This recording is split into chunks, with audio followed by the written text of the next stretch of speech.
You ready?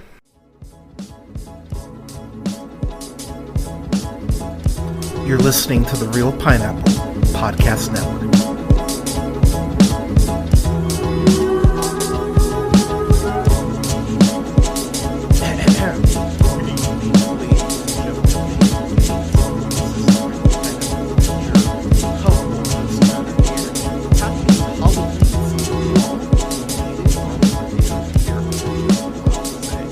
But I've got to with you for the real scary series. We're kicking it off this year with an indie film, which I'm so excited to bring to y'all. Got a review for Wineville, which is written by Richard Shankman and is directed by former Baywatch star, Celebrity Apprentice winner, Brande Roderick. So Wineville. Brande plays Tess, who's the main character in the film. She has a son, Walter, who's played, ironically enough, by her actual son, Keaton Roderick Cadres.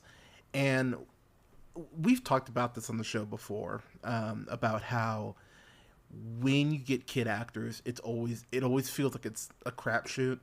But in my experience watching film, it feels like it's kind of falls into two categories of, oh, those kids they just need more seasoning. They just need to do this more, or you're very surprised by how good the kids end up being.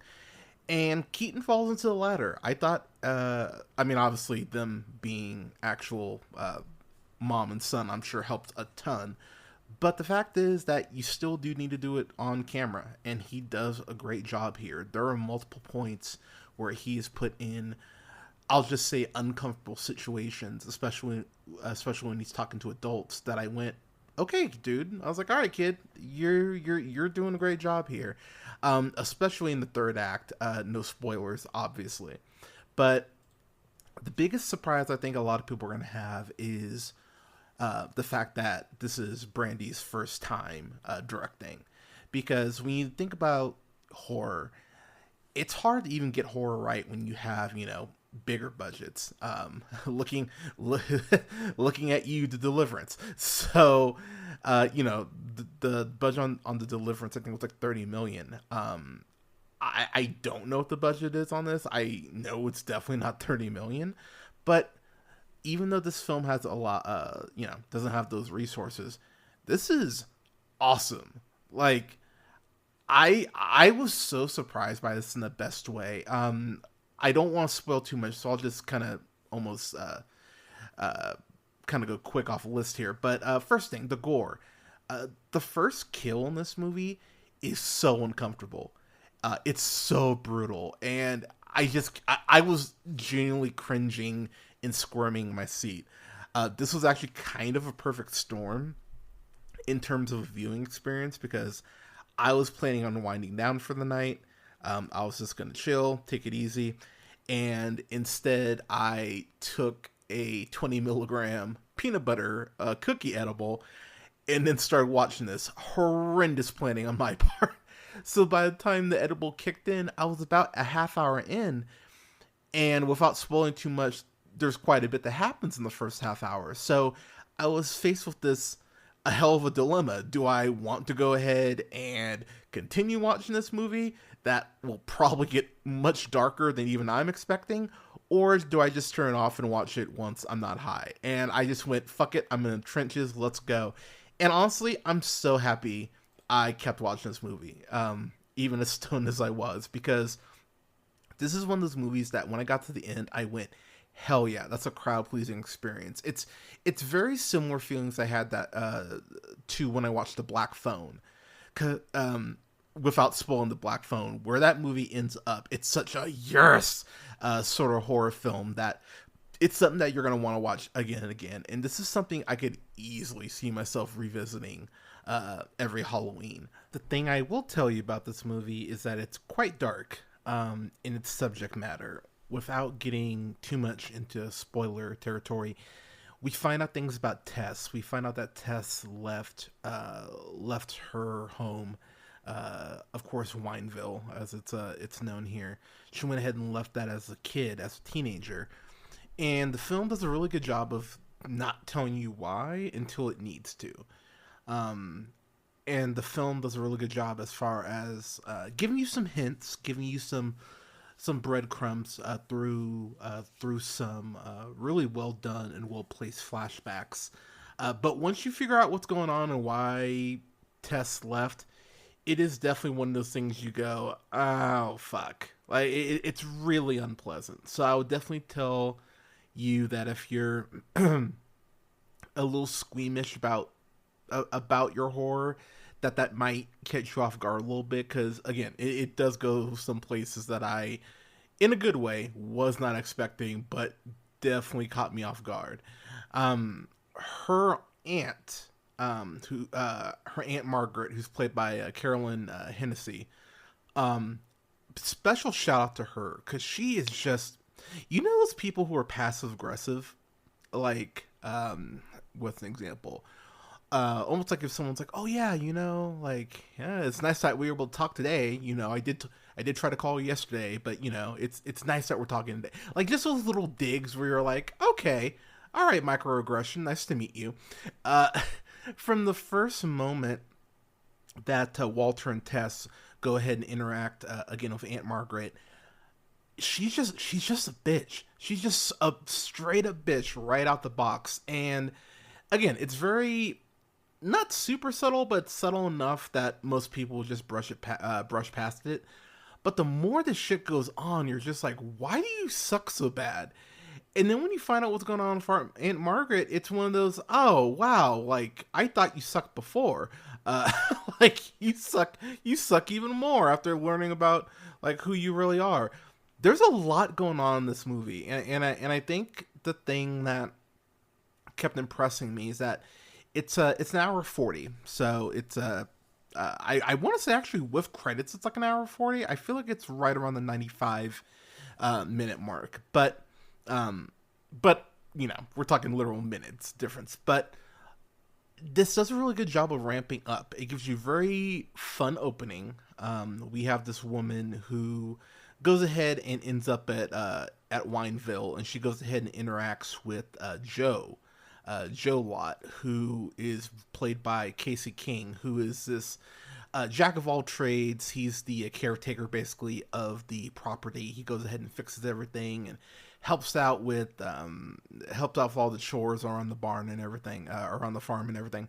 And without getting, again, I know I'm leaving a lot, not telling you all a lot, but that a lot of the fun with this film is figuring out what's going on in the origins of people. And I don't think I'm giving anything away by saying that Joe is a bit more than meets the eye. Once there's some stuff that Joe does that straight up creep me out. There's one freak out that he has that is so fucking awesome, and the reason why he's freaking out is so fucking great. Yeah, I really like Casey King a lot in this. He becomes more integral as the film goes on. I think this film's bouncing quite a bit. I know that she didn't write it, but Brande, I did look into it. It looks like Brande did help out the story aspect, but Richard Schenkman went ahead and wrote it. What I find interesting about this is that there's a lot of plates that are being balanced, and I haven't even mentioned Texas Battle yet, who plays John Hicks, who's the black sheriff in this movie. You know him most likely from Coach Carter, Final Destination 3, and Death Valley, to name a few things. So he is the childhood friend of Tess, and there is this conversation that they have over dinner that I really enjoyed. Like, it was actually one of those things I actually went back and rewound the scene, went, these two have great chemistry. And I think that's probably the thing about this movie that made me the happiest. Is it felt like everyone was focused in, everyone knew what their character was on the page and how to even elevate the material that's already good and go ahead and kick it into that next gear. Yeah, I thought Texas, that's a great name too, just Texas Battle, goddamn. But I thought he did a great job in this as well.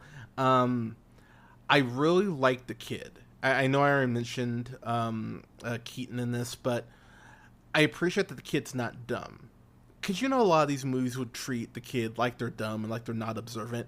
Walter is very, like, pretty early on kind of starts going like, wait a minute, that's weird, or that's off. Like, he's a smart kid, so I really appreciate that they don't treat him like a dummy, that he's actually able to be a person and is actually, like, aware of his surroundings. Again, not going to spoil, to spoil much.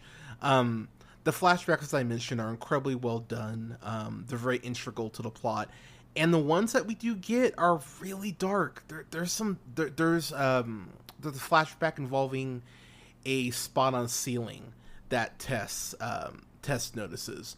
And again, I won't spoil anything, but between that and what I think is a awesome third act as far as being crowd pleasing, there's just, that third act fucking rules. My biggest complaint about this is after the aftermath of the third act, it feels like it cuts to credits pretty quick. I feel like the ending, that aspect, again, not spoiling, I thought that was a little rushed. And that's really my biggest complaint, because I was like, oh my gosh, what that happened? And then it just goes like, oh, credits. And I just went, oh, I would have liked another 5 minutes for this to breathe a little bit. So that did frustrate me. But that's really my biggest gripe. I know that sounds kind of, I don't even want to say backhanded, but I'm criticizing the ending, but I'm not really. You'll know what I mean once you get to the end of this. But man, you want to talk about something that just really caught me off guard in the best way. Hell yeah, this is a B+. This is a solid B+. I think if you're a horror fan, again, this is not for the squeamish in terms of its subject matter and its gore, because the gore,